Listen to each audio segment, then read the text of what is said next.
My First Bible. Joseph's Special Coat by the Book of Genesis, verse 37. Jacob had a large family. He had 12 sons, 10 with Leah and 2, Joseph and Benjamin with Rachel.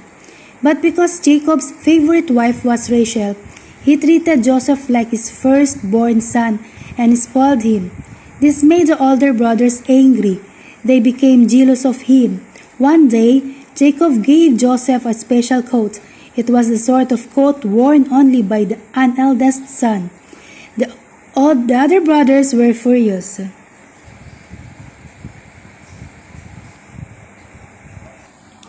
To make matters worse, Joseph insisted on telling everyone about his dreams, in which he was always the most important person. In one dream, Joseph said that the sun and moon and 11 stars were bowing down to him. Joseph had 11 brothers, so they soon guessed what he meant. "Do you think you are going to be king and rule over all of us?" asked his brothers, but all Joseph could think of was that perhaps God has chosen him to be someone special. One day, Jacob sent Joseph to see his brothers who were looking after the sheep. The brothers saw him in the distance walking toward them. He was wearing his special coat.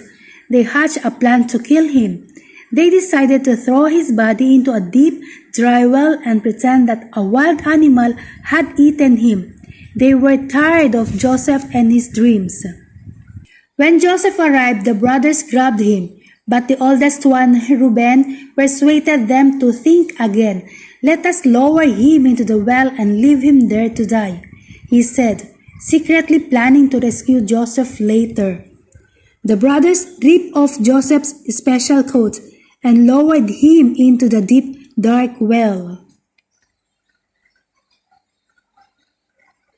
A little later, as the brothers sat eating near the well, some spice merchants passed by on their way to Egypt.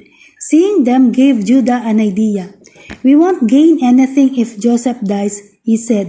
"Why don't we sell him as a slave?" And so it was agreed. Joseph was dragged from the well and sold for 20 silver pieces to the next group of merchants who came along. Then the brothers killed a goat and smeared its blood on Joseph's coat. They took the coat to Jacob. When Jacob saw the torn and blood-stained coat, he was sure that Joseph had been killed by a wild animal. He was heartbroken. Meanwhile, in Egypt, the merchants had sold Joseph at the slave market to Potiphar, the captain of the guard at Pharaoh's court.